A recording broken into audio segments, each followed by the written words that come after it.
Olá, pessoal! Sejam muito bem-vindos a mais um Desvendando a Qualidade da Carne.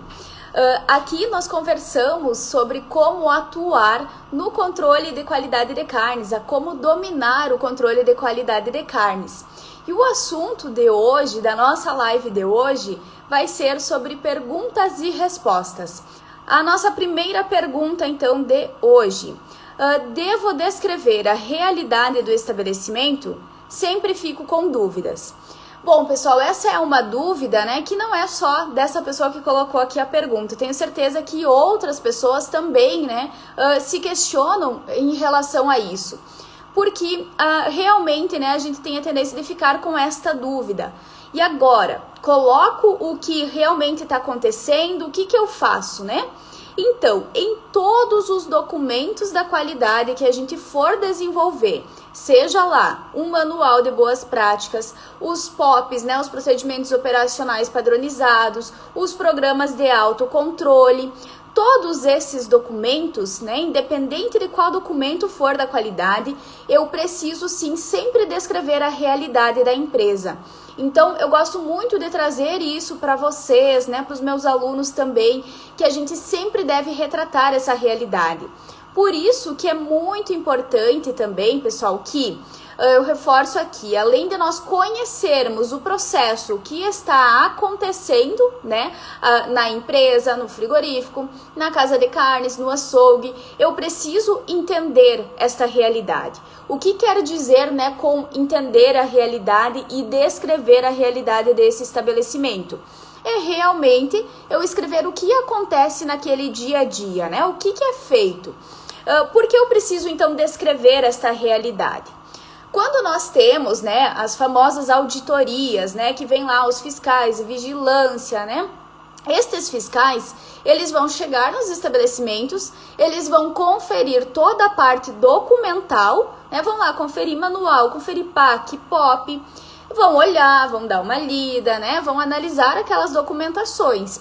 E depois eles vão lá para o chão de fábrica, né? Eles vão fazer toda essa inspeção de forma in loco, né? Eles vão ir lá e eles vão confrontar as informações.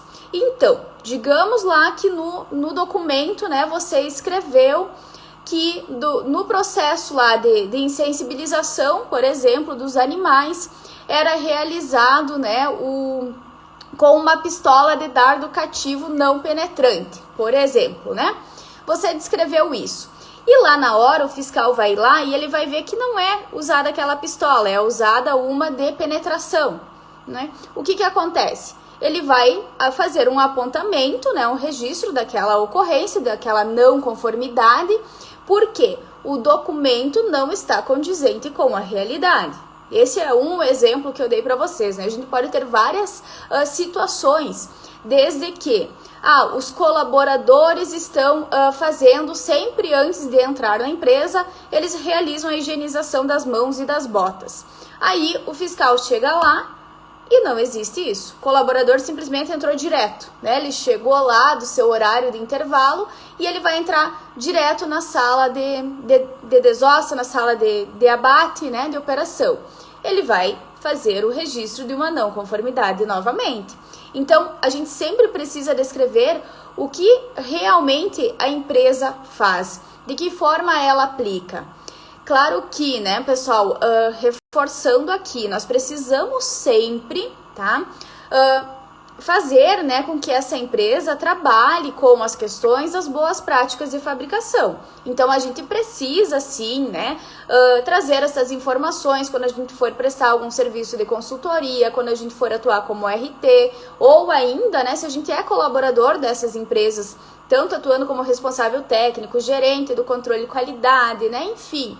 Nós precisamos, sim, né, fazer com que tenha o máximo de atendimento à legislação, porque o principal objetivo dentre todo esse processo, né, o dever da empresa é entregar uma carne que ela tenha qualidade e segurança ao final desse processo. E nós temos o dever, então, de instruir e de dizer o que precisa e o que não pode, né? Também tem que saber apontar os erros e o que não está correto. Então, Por isso que é muito importante que seja descrita a realidade. Aí o que acontece? Quando for descrever esses documentos, o que a gente precisa fazer? O mínimo, né, um dos pontos que a gente deve fazer antes de começar a escrita de um documento é visitar a empresa, né, seja lá no mercado, o açougue, o frigorífico, conhecer o dia a dia, caso você não seja, né, um colaborador que trabalha diariamente nessa empresa. Então, para você poder escrever um documento, né, você foi contratado lá para desenvolver o manual daquela empresa. Você precisa ir lá conversar com o pessoal, entender como que é a dinâmica deles, o que eles fazem, quais são os produtos que eles utilizam, né? Qual é a rotina deles, como que eles estabelecem, né, as suas ações, né, os seus processos. E também, né, sempre um estabelecimento vai ser diferente do outro. Então, num estabelecimento eu vou ter um sistema que é automatizado de medição de temperatura. No outro eu vou ter um sistema sendo realizado manualmente. Em um frigorífico eu vou ter, né, toda a questão de maquinários diferentes, né? Em um eu utilizo determinado produto de limpeza, no outro eu utilizo outro produto de limpeza, outra marca. Em um eu faço a terceirização dos serviços, de alguns serviços, no outro não. Então, a gente sempre vai ter realidades diferentes. Então, a gente precisa entender essa realidade para podermos, então, descrever de forma correta a realidade desse estabelecimento. Só assim, né, pessoal, também que nós vamos ter um documento que realmente vai ajudar no dia a dia, né? Ele vai ajudar na execução de todo o monitoramento, de toda a verificação, porque não adianta eu escrever lá no documento algo que a empresa idealiza fazer no futuro, por exemplo. Eu não posso escrever que ela sonha em ter aumentar a sua produção, que ela vai adquirir no futuro uma nova esteira, ela vai mudar a insensibilização, vai ser uma insensibilização a gás, né? Eu não posso colocar algo que ainda não exista, porque justamente vai então confrontar com as auditorias e também não vai facilitar, né, o dia a dia dos colaboradores, porque esses documentos eles devem todos serem consultados. Então, eu preciso consultar aquele documento, o colaborador ele precisa conhecer aquele documento, consultar o que está dizendo nesse documento para ele poder realizar as suas atividades, certo? Acho que eu respondi, né, essa pergunta então. Sempre devemos, né, descrever a realidade do estabelecimento, ok? Quais são as análises da qualidade da carne? Bom, pessoal, análises da qualidade da carne. Nós vamos ter diversas análises, né, que podem ser realizadas. Eu vou trazer algumas aqui, então, para a gente conversar um pouquinho, porque senão acaba até ficando muito extenso também, porque a gente tem várias análises, né? No geral, né, nós vamos ter análises, então, da qualidade da carne, tanto que vão avaliar características sensoriais, né, análises voltadas a questões da cor, do pH dessa carne, da maciez da carne.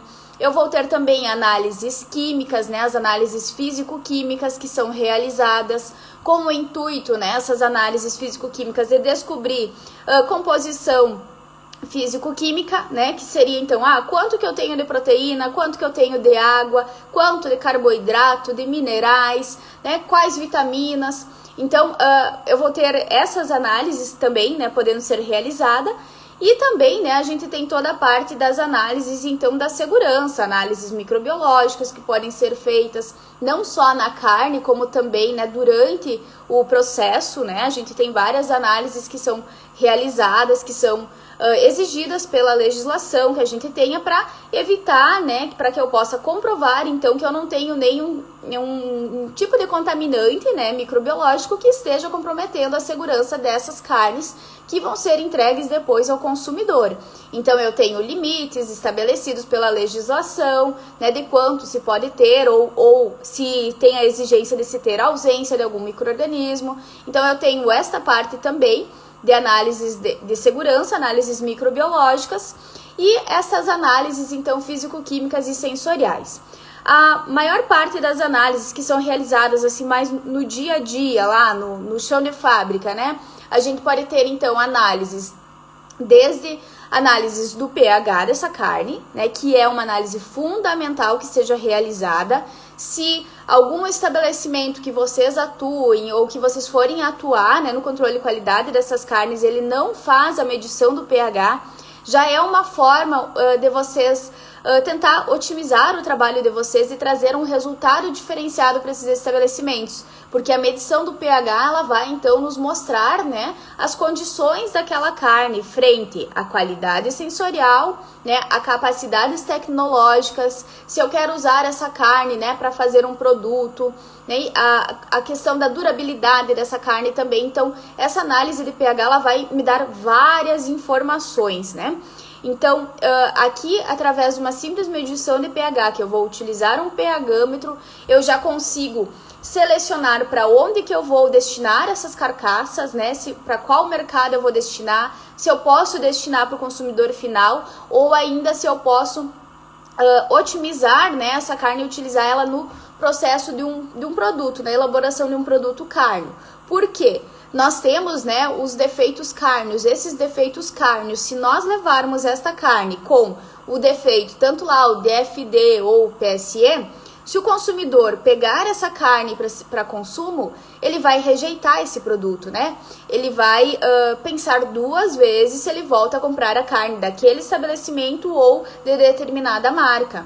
Então, nós precisamos ter esse cuidado, né, de saber que uma simples análise de pH, né, uma análise que é fácil de ser realizada, eu consigo nortear todo um processo de como que eu vou destinar aquela carne. Então é uma análise bem importante.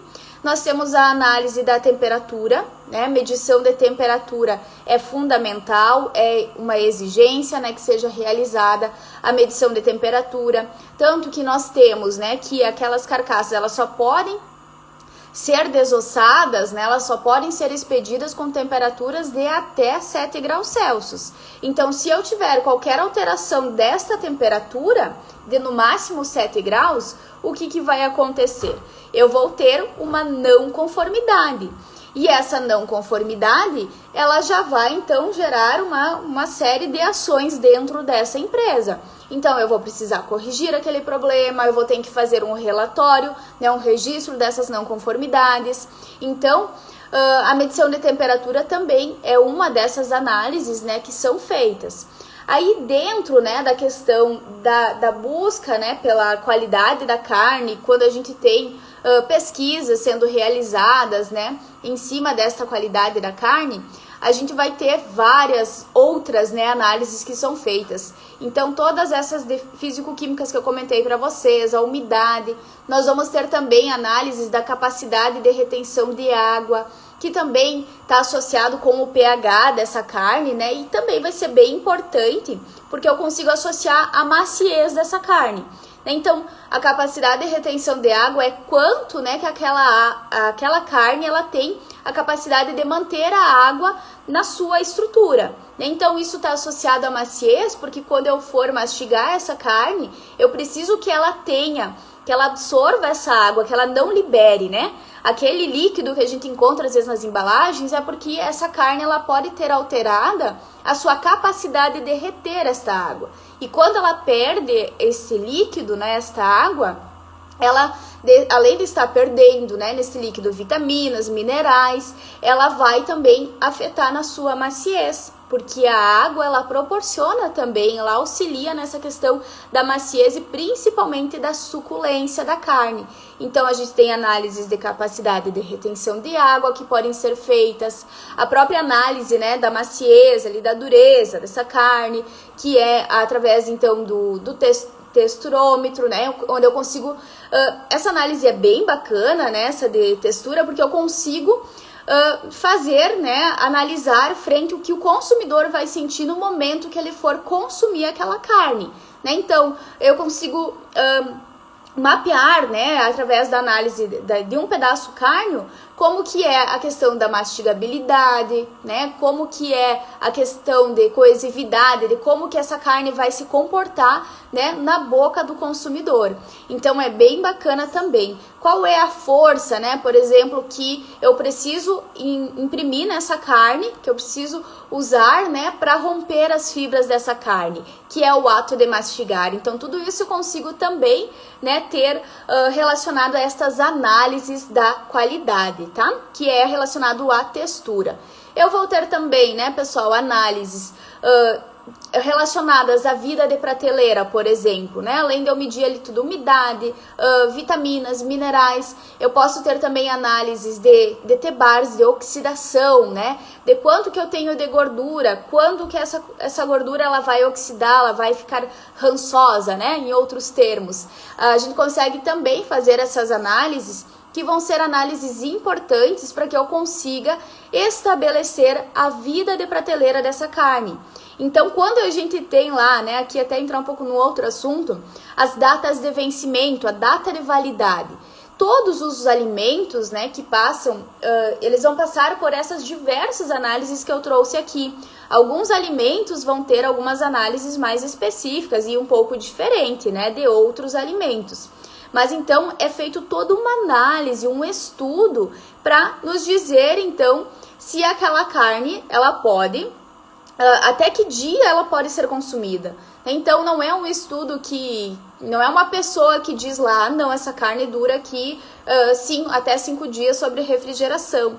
Essa carne vai durar tantos dias, né, até... não é alguém, né, pessoal, que vai dizer isso. É feito todo um estudo, né, uma análise para estabelecer, então, as datas de validade. Por isso que sempre devemos respeitar a validade dos produtos, porque até aquela data a gente tem assegurado que aquele produto ele vai estar em condições ideais, que não vai enfrentar não vai fornecer nenhum risco a esse consumidor, certo?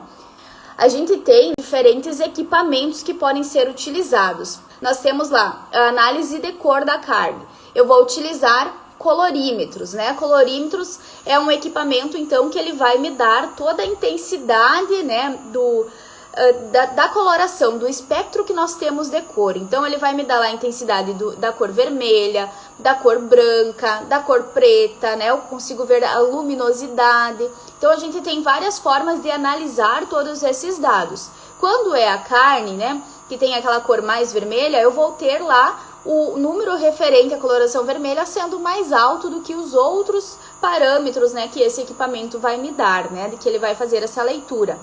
Aí também aqui é legal a gente colocar para vocês, né, que essas análises, elas podem ser tanto, né, subjetivas quanto objetivas. Essas análises objetivas vão ser realizadas através desses equipamentos, que eu tenho então um valor exato, né, um valor preciso, que eu vou pegar o equipamento, vou fazer aquela leitura e eu tenho um valor, né? Ótimo, o equipamento me deu aquele valor, tanto da cor, quanto da textura, do pH, do termômetro que mediu lá a temperatura.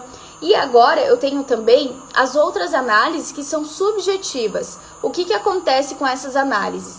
Elas vão ter a interferência, né, a avaliação humana, né, de uma pessoa. Então eu posso ter aqui as análises sensoriais. Essas análises sensoriais, né, vão ser quando eu vou ter uma equipe que vai consumir determinado produto, determinada carne, e ela vai me dizer o que ela achou, né, daquele produto em si. E isso tudo dependendo, então, do que eu quero analisar. Então, a gente tem também diferentes formas de fazer as análises sensoriais. É como se fosse quando você vai lá no mercado e eles estão te oferecendo algum produto, que eles fizeram um produto diferente e eles querem ver a aceitação das pessoas. A gente tem esse teste, então, sensorial de aceitação, se a pessoa consumiria aquele produto ou não, e também testes mais específicos que você quer descobrir mais coisas sobre aquela carne ou sobre aquele produto. Então, se você quer saber em relação à maciez, em relação ao sabor daquela carne, isso acontece muito, né, quando se trabalha com pesquisas em que você quer mudar, por exemplo, a alimentação desse animal e você quer ver se essa mudança que vai trazer um benefício, né, relacionado a aumentar a quantidade de vitaminas ou de minerais dessa carne, e você quer saber se ela vai trazer alguma característica, algum sabor desagradável ao consumidor. Então a gente usa bastante essas análises sensoriais nesse sentido, né, nesses intuitos também de elaborar estas pesquisas. Então, como eu trabalhei fiz o meu estágio, né, boa parte do meu estágio eu fiz na Embrapa, Pecuária Sul, lá em Bagé, né, a gente trabalhava muito com essas pesquisas, onde eram feitos, né, esses estudos onde nós mudávamos a alimentação do animal, né, e a gente queria saber qual ia ser a aceitação das pessoas. Então, pessoal, continuando aqui, né, nessas análises, nós vamos ter formas, né, também de fazer essas análises com tabelas, né? Então nós temos órgãos, instituições, né, que têm modelos relacionados à cor, né? Então eu posso ter essas tabelas onde eu vou analisar a cor. Lembra que eu comentei que a gente tem lá o colorímetro? Eu vou utilizar uma tabela que ela vai ter números e vai ter intensidade diferente de cor. E o operador, então, o colaborador, ele vai lá, ele vai olhar o pedaço de carne e vai comparar com aquela tabela. Aí ele vai dizer lá, né, é a cor. Daí geralmente a gente pega então as duas cores que são mais próximas, tá? E a gente utiliza então a maior, né, que tem a maior intensidade. Então, o que acontece com essas análises? Porque elas são chamadas de subjetivas? Porque ela não nos dá um valor exato, um valor preciso, né? Eu tenho aqui algo que vai muito do olhar da pessoa, né? Então, para mim, eu posso achar que aquela carne tá mais ali, digamos, no número 5, e para vocês pode ser, não, mas eu acho que é o número 4, né? Então, vai ter essa diferença de olhar, de forma de avaliar, né?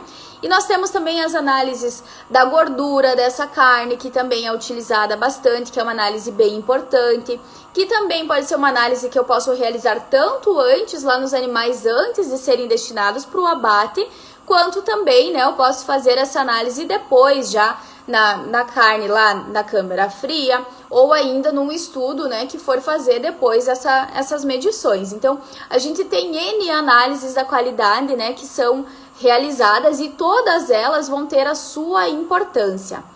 Então, vamos para a nossa próxima pergunta. Fazer um checklist na primeira visita é bom? Devo fazer alguma outra coisa? Então, pessoal, checklist na primeira visita.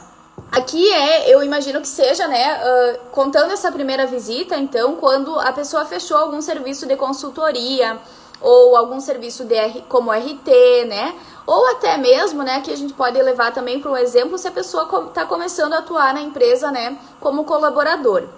Então, o que é importante aqui? Eu aconselho sim usar esse checklist, eu acho que ele é de extrema importância. Por quê? Lembra lá que naquela outra pergunta que tinha relacionada aos documentos, né? A gente falou que é importante retratar a realidade desse estabelecimento, né? Então, através desse checklist, é uma forma de você conseguir escrever, né? Relatar essa realidade do estabelecimento. Então, esse checklist ele vai ser importante por isso, né? Eu consigo avaliar o que falta nessa empresa, né? Quais são os pontos de melhoria e quais são também os pontos que estão ok. Através disso, né, desse checklist, eu consigo organizar todo o meu trabalho posterior. Eu consigo fazer um plano de ação voltado ao que eu identifiquei, né? Esse plano de ação, então, voltado ao que a empresa precisa mudar, né? Quais são as questões que precisam ser melhoradas. Então, esse checklist, ele é fundamental para que, sim, eu consiga, né, fazer esse diagnóstico inicial. E outras coisas que podem ser feitas, então, em uma primeira visita, é desde, né, eu faço ali o checklist, né, ok, e fazer, então, essa retribuição para a empresa, né, eu preciso dar uma contrapartida, não adianta só eu fazer ali a verificação através do checklist, tá? Faço ali essa verificação do checklist e daí, né, eu preciso fazer algo a mais. Então, é você desenhar este plano de ação. Nesse plano de ação, você vai, então, passar para o gerente, né, para toda a equipe, o que precisa ser melhorado. E a partir disso, então, você consegue fazer, né, todo um planejamento estratégico de quais pontos vão ser melhorados. Desde preciso mudar alguma questão estrutural, precisa adequar alguma questão, por exemplo, precisa fazer um treinamento dos colaboradores que está atrasado. Então a gente consegue através disso fazer estas melhorias. Então é recomendado sim esse checklist, aliás ele é muito importante que se faça, e eu posso também implementar outras questões de conversar com o pessoal que trabalha para identificar melhor qual que é essa realidade deles, para que daí você consiga também executar tanto as documentações, né, quanto outros serviços que possam ser necessários, né, para aquele estabelecimento, para as necessidades específicas daquele estabelecimento. E dessa forma, né, pessoal, a gente consegue sempre fazer um bom trabalho, né, otimizar os nossos serviços que são oferecidos para essas empresas.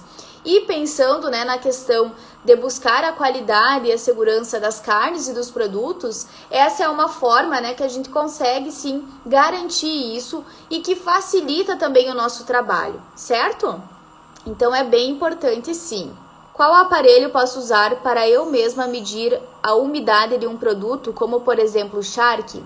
Com relação à umidade, eu conheço 2 equipamentos, tá? Que são utilizados. Pode ser que a gente tenha outros, né? Então, 2 formas basicamente, né, da gente medir a umidade.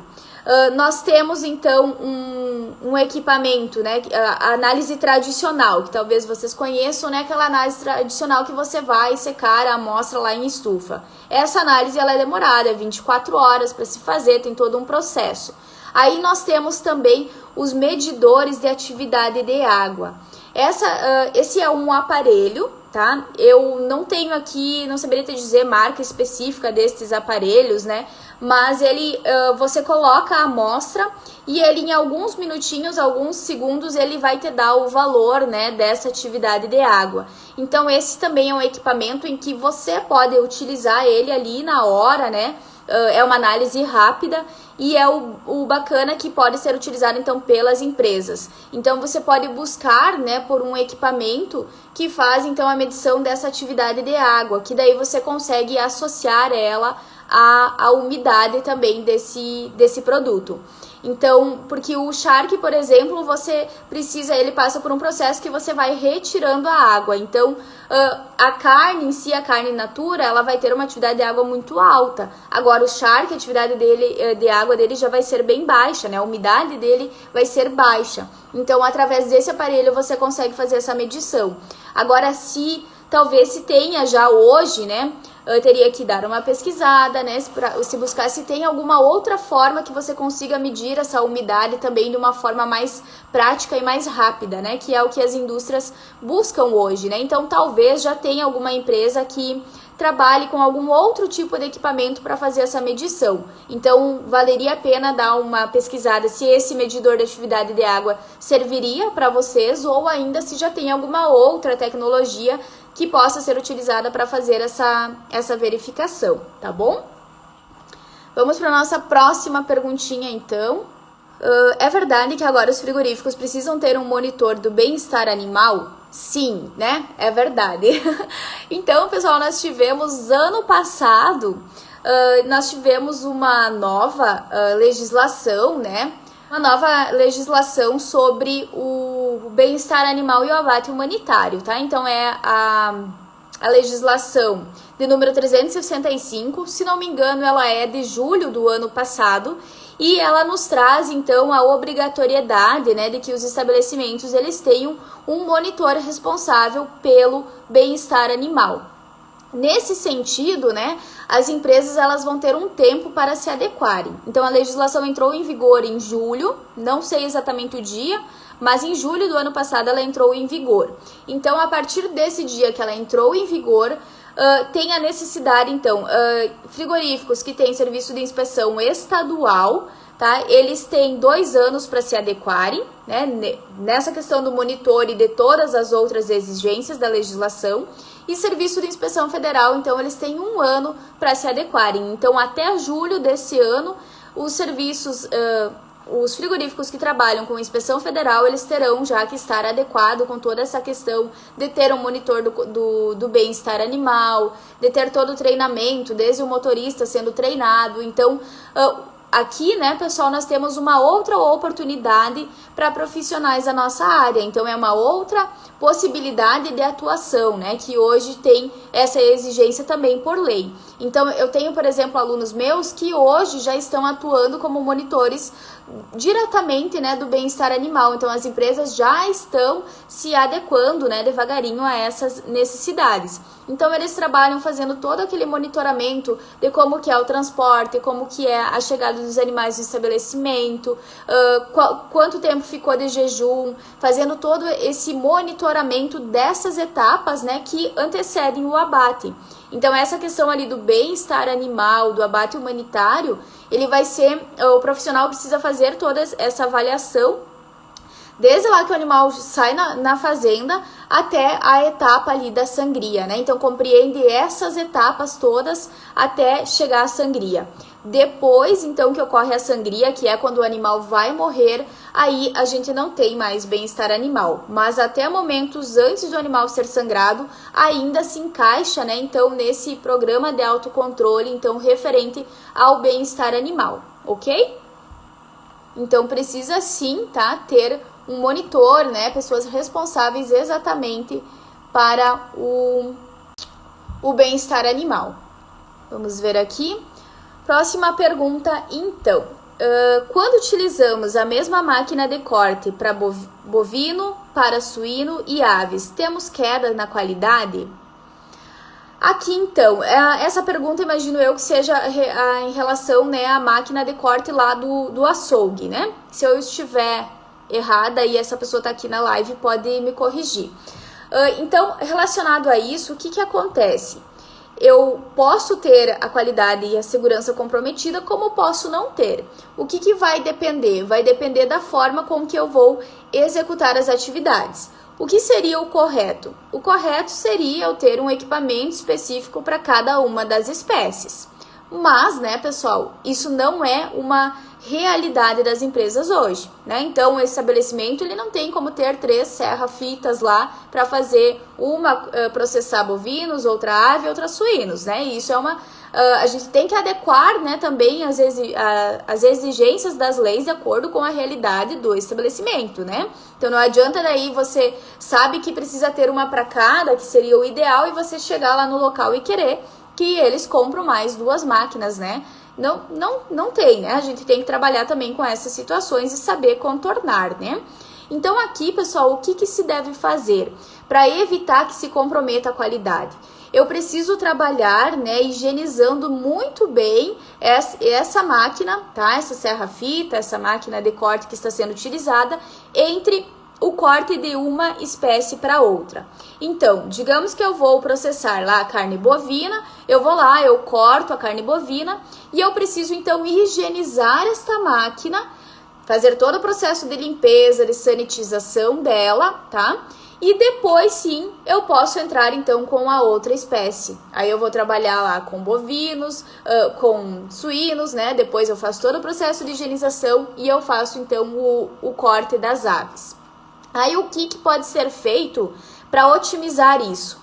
Né? Digamos que você vai trabalhar com essa forma de fazer essas higienizações entre a operação, né? Num dia intenso de trabalho em que você vai preparar aqueles cortes, né? Que o pessoal chega ali e pede, final de ano, nessas épocas assim comemorativas, o movimento é muito grande desses estabelecimentos e os colaboradores não conseguem dar conta, né? Imagina, vão lá, cortam, uma pessoa vai lá, pediu a carne bovina, daí depois vai o outro lá que pede a carne suína, você precisa estar cortando, né?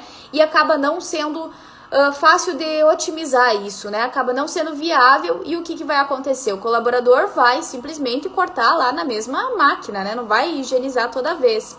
Então, nesses casos, qual é o problema, né, de eu usar uma espécie depois a outra espécie na mesma serra-fita? É que pode ocorrer as contaminações cruzadas, né? E isso é um dos itens que a gente não podem acontecer nesses estabelecimentos em hipótese nenhuma, né? Eu tenho que evitar as formas de contaminações. Então aqui é bacana que a gente trabalhe também otimizando o serviço dentro dessas empresas. Então, Tem uma aluna minha que eles tinham um problema relacionado à questão da carne moída, né? E toda hora chegava lá no estabelecimento, o pessoal pedia carne moída, né? Pediam carne moída e eles iam lá, tinham que processar aquela carne, né? Cortar, fazer a carne moída, e era um transtorno enorme. Aí, como ela resolveu esse problema, né? Eles tinham um determinado horário lá do dia que eles faziam então a moeção dessa carne, né? Então essa carne ela é moída e eles já fazem, né, a embalagem, o porcionamento dessa carne moída. Então vai colocar lá em bandejinhas, vai colocar na embalagem, vai identificar o que é, né, ter toda essa questão da rastreabilidade do produto, e isso otimiza muito o serviço, porque daí ele moeu a carne, ele já pode fazer a higienização do equipamento e ele não precisa toda hora estar manipulando, operando aquele equipamento. Então, muitas vezes, né, em relação aos cortes, a gente também pode usar essas estratégias para otimizar o serviço, para facilitar o serviço. O consumidor também gosta, tá? E ele gosta também de... Eu ao menos, né, pessoal, eu gosto disso. Se eu chegar lá, eu já sei mais ou menos, eu quero bife, eu quero uma chuleta, uma picanha. Você ter aquilo prontinho numa embalagem, isso já faz com que você já consiga olhar ali o corte e você diz, eu quero levar esse aqui para casa. Então isso facilita também, tanto para o consumidor escolher quanto para vocês. Então, às vezes, buscar essas opções, ela vai facilitar também o serviço. E quando, né, a gente atua nessas empresas como consultores ou como RTs, a gente pode trazer também esse diferencial, né, que foi o que aconteceu com essa aluna minha. Então, ela facilitou a vida da empresa, ela resolveu um problema da empresa. E é esse que é o nosso papel, né, é resolver os problemas das empresas, é solucionar esses problemas. Então, essa é uma das formas também que a gente tem. E o cuidado aqui é principalmente para que a gente não tenha contaminações e a gente evite, né, então, de comprometer a qualidade e a segurança da carne, ok? Vamos ver, a Elisa fez uma pergunta aqui. É importante o RT do estabelecimento ter especialização, imagino eu, na área de bem-estar? Elisa, eu acho que todo conhecimento é válido, tá? A gente não tem hoje, né, algo que obrigue, que diga que precisa ter uma especialização específica em bem-estar animal. Mas o que acontece? Eu vejo assim, muito por mim também. É importante que a gente busque se especializar, né? Que a gente busque conhecimento além do que a gente vê muitas vezes lá na faculdade. Porque essa é uma forma de você conseguir melhorar, de você conseguir otimizar o seu serviço, né? A sua atuação como profissional. Então, para você, né, conseguir dominar todas as áreas do processo, para você conseguir dominar esse controle de qualidade de carnes, é importante que você busque sim esses conhecimentos além, seja específico de bem-estar animal, da qualidade da carne, algo que englobe todas essas ações. Então, é importante sim que a gente busque esse conhecimento. Até porque, né, pessoal, isso vai fazer com que a gente tenha segurança para tomar as decisões, né, que a gente tenha esse conhecimento necessário para saber identificar, né? Por exemplo, eu tenho uma aluna minha, né, que ela atua como monitora do controle de qualidade de um frigorífico. O que aconteceu? Ela, durante o curso, né, eu abordo lá no curso também toda essa parte do bem-estar animal, do abate humanitário, e foi nessa aula que ela viu, né, quanto tempo que devia se ter entre a insensibilização e a sangria, e ela foi verificar lá no processo deles e eles estavam com um tempo muito acima do que era o ideal, né, o que era exigido na legislação. E quando ela descobriu isso, né, ela foi implantar lá na realidade, né, porque o bacana é isso, não adianta, né, você dizer, eu vou estudar, vou fazer NX cursos lá, e você não colocar em prática, né, porque isso também não vai adiantar. Então, a gente precisa sim buscar o conhecimento, mas saber usar o conhecimento que a gente vai adquirir, saber colocar ele em prática. E ela fez isso, né? Então, ela aplicou lá na empresa o que ela viu que estava errado, o que a empresa fazia, e ela conseguiu resolver um baita de um problema que eles tinham lá. Então, isso é muito bom, porque além de fazer com que a pessoa Imagina, meu Deus, ela conseguiu resolver um problema que a empresa estava lá, né, há tempo com aquele problema e não tinham uma solução. Então, isso faz com que a pessoa se sinta bem, se sinta um profissional capacitado, um profissional que tem segurança técnica. A própria empresa, ela passa a reconhecer esse profissional, ela começa a ver esse profissional com um diferencial, né? E isso muitas vezes pode te levar a uma promoção dentro da empresa, né? Ou se você está atuando como consultor, como RT, isso pode também fazer com que você consiga uma margem para você conseguir mais clientes, né, e aumentar o seu leque, né, nessa questão da sua atuação. Então, sempre é importante, sim, buscarmos conhecimento de ambas as áreas, né, eu digo aqui que é muito importante também a gente fazer cursos de vendas, cursos de desenvolvimento pessoal, para que a gente consiga, né, trabalhar muito bem em todos esses sentidos, certo? E, importante, né, sempre colocar em prática. Sou argentino e queria saber por que no Brasil é proibido o uso do sangue bovino. Gostaria muito de produzir morcilha. Olha, eu posso estar enganada, mas até onde eu sei, é permitido se fazer o uso do sangue, tá? Do sangue bovino, porém, né? Esse sangue, ele precisa ser coletado de uma forma que a gente chama de uma forma asséptica. O que seria isso, né? Eu não posso simplesmente... tô fazendo o processo de abate e aquele sangue que cai lá na calha, eu vou coletar ele assim, né, de qualquer forma. Então, a gente tem formas, né, tem até regulamentações de como eu vou coletar esse sangue. Justamente para que eu não tenha, né, uma contaminação e que aquele sangue, então, ele venha a causar algum problema, né? Então, a morcilha, a gente tem os regulamentos técnicos de identidade e qualidade, né, onde vai estar lá estabelecido, então, quanto que se pode usar, né? Então, é permitido, tá? Tem isso, a gente pode dar uma conferida, né? Eu posso ver se eu tenho algum documento relacionado à produção, né? E eu posso até estar te passando ali para você dar uma olhadinha. Mas aqui, até onde eu sei, é permitido sim usar o sangue desde que ele seja coletado de uma forma, então, que não ofereça nenhum risco, tá? Como conseguir estágio na área de qualidade em frigorífico? Como conseguir estágio?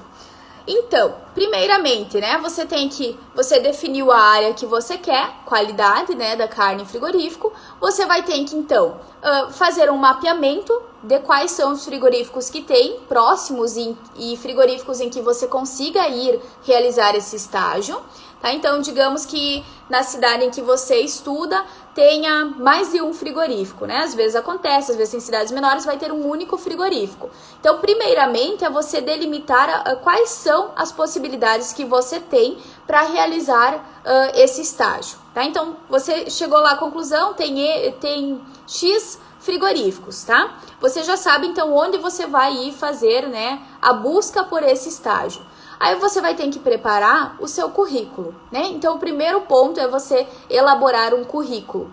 Nesse currículo, né, você vai ter que destacar, né? É importante que você destaque alguns pontos que você já tenha relacionado a essa área, por exemplo. Digamos que, mesmo você estando na faculdade, você está fazendo algum curso relacionado a essa área. Sei lá, digamos que seja o meu curso, por exemplo, né? Sobre qualidade da carne. Você pode colocar lá, né, que você tem o curso, que você realiza o curso tal e tal, com tais características. Você pode colocar algum evento que você participou, alguma palestra. Então, você tem que tentar ressaltar todas as coisas que você tenha feito na sua graduação relacionado a que vai ajudar aquela empresa, tá? Desde, por exemplo, né, o que as empresas buscam muito? Elas precisam, né, de profissionais que saibam trabalhar com Excel. Aí você pode dizer lá, eu tenho um curso avançado de Excel, por exemplo. Você pode colocar lá nos seus destaques. O que é importante quando for fazer esse currículo? Né? Colocar coisas que realmente fazem um sentido para a empresa. Não adianta colocar lá que, sei lá, eu fiz um curso lá no ensino médio e aquilo não serve de nada para a empresa, tá? Agora não me vem nenhum exemplo de algum curso que não...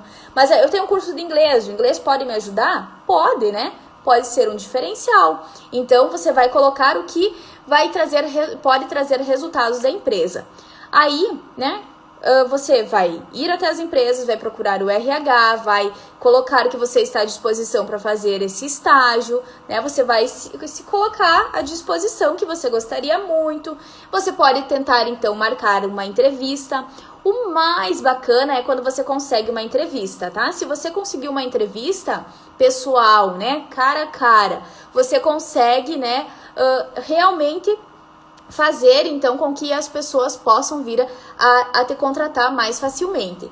E nessa entrevista, né, se você conseguir chegar até esta entrevista, é importante, então, que você conheça essa empresa. Então, isso é bem importante também. Pesquise essa empresa antes, com o que ela trabalha exatamente. Você tem que conhecer, você tem que dizer que você está comprometida em auxiliar essa empresa nas suas atividades, no seu crescimento, né? Que com o seu estágio, além de você aprender, você também gostaria de ajudar a empresa em solucionar os problemas, em otimizar os seus serviços, né? Então, a gente tem que sempre buscar que aquela empresa, além dela estar te proporcionando aquele estágio, ela também quer ganhar alguma coisa com isso, né? Então, você tem que mostrar o que você pode ajudar aquela empresa. Então, outra forma também é buscar algum conhecido, algum professor, né, que você tenha, que talvez tenha uma relação já com alguém do estabelecimento. Então, se tem lá, vai ter um professor lá que é da área de carnes, né, que é de inspeção, enfim, você pode entrar em contato com esse professor, conversar com ele, ver se ele tem alguma possibilidade de indicar você para fazer o estágio em algum estabelecimento.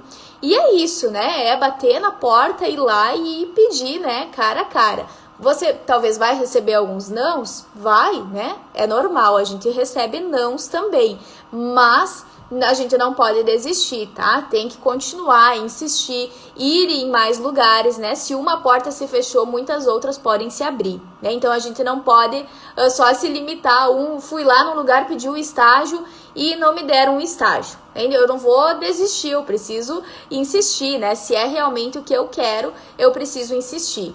E outras formas que você pode também, né, fazer tanto estágios ou atuar, né, na área de qualidade de carnes, não é só necessariamente em frigorífico, né? Você também pode buscar um estágio como num açougue, numa casa de carnes, no mercado, onde você também pode trabalhar toda essa parte da qualidade da carne, tá? Então, muitas vezes pode ser até mais fácil você conseguir um desses estabelecimentos do que, às vezes, em frigoríficos, porque nem todas as cidades têm frigorífico. Agora, açougue, casa de carnes, né?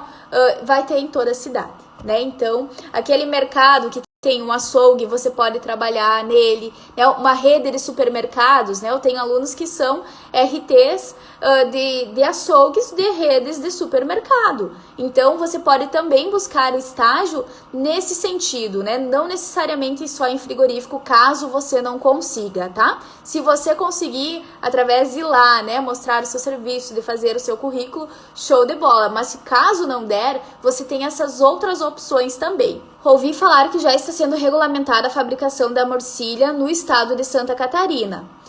Eu sei que sim, ela já tem algumas regulamentações, provavelmente já se tem assim. Eu até não saberia dizer se Santa Catarina tem, né?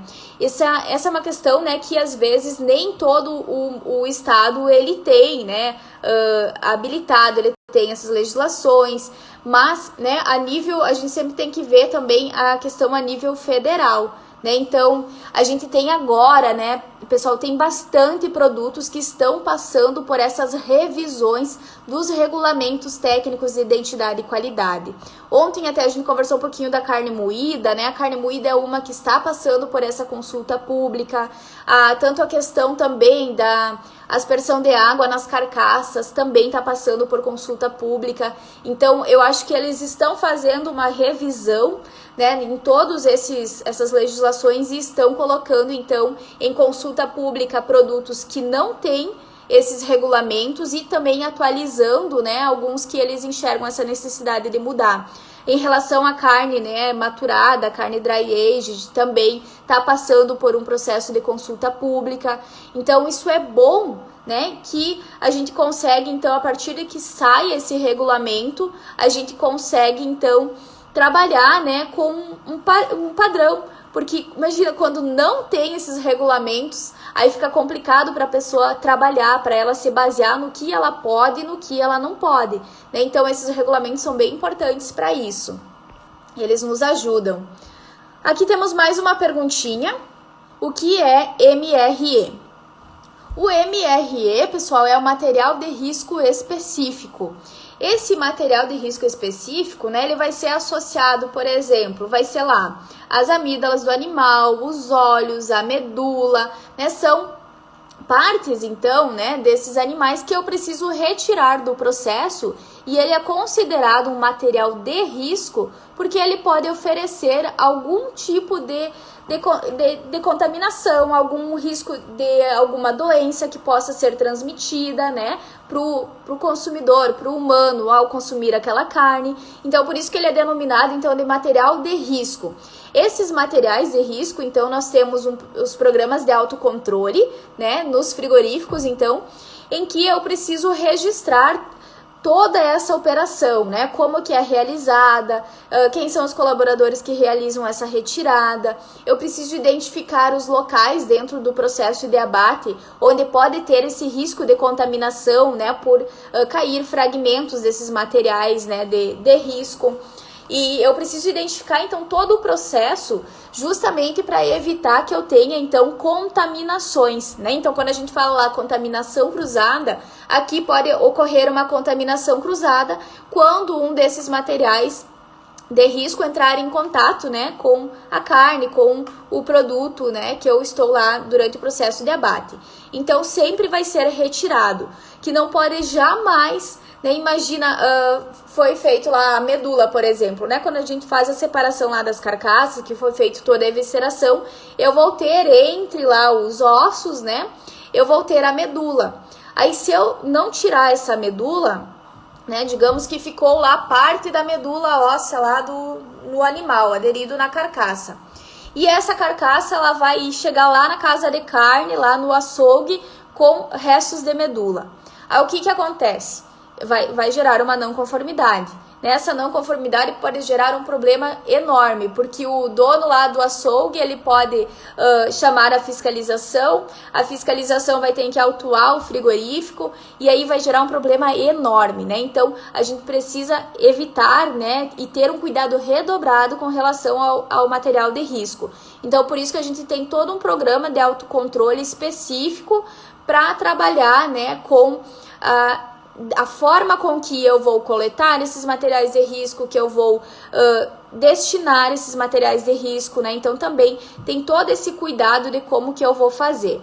Então, esses materiais de risco que oferecem este risco, né? Eles precisam ser eliminados. Então, eu preciso incinerar eles ao final, né, do processo, eu preciso acondicionar eles certinho, separado das outras partes dos animais, né? Então, eu não posso misturar com outros órgãos, eu preciso sempre separar para evitar que se tenha qualquer possibilidade, então, de contaminação, ok? Eu acho que respondi, né? Não sei se alguém queria algo mais específico, mas resumidamente o que seria o MRE é isso, tá? É um material de risco. E esse PAC, por exemplo, eu não vou ter ele nos suínos, eu não vou ter ele nas aves, né? Eu vou ter ele para bovinos, para bubalinos, né? Então são algumas espécies. E ele muda também relacionado a ovinos, por exemplo, para ovinos eu vou ter alguns materiais de risco e já para bovinos, por exemplo, eu vou ter esses que eu trouxe aqui para vocês. Então ele muda um pouquinho. E eu tenho até limites, né, estabelecidos de peso aproximado desses órgãos que são retirados, né, desses materiais de risco. Então eu preciso ter todo um controle também através lá do monitoramento das planilhas para saber se realmente está sendo condizente com o número de animais que está sendo abatido, se o frigorífico está coletando exatamente, né, esses materiais de risco como deve ser, ok? Certo, pessoal? Obrigadão, tá? Um grande abraço a todos vocês. Tchauzinho então, pessoal. Até mais!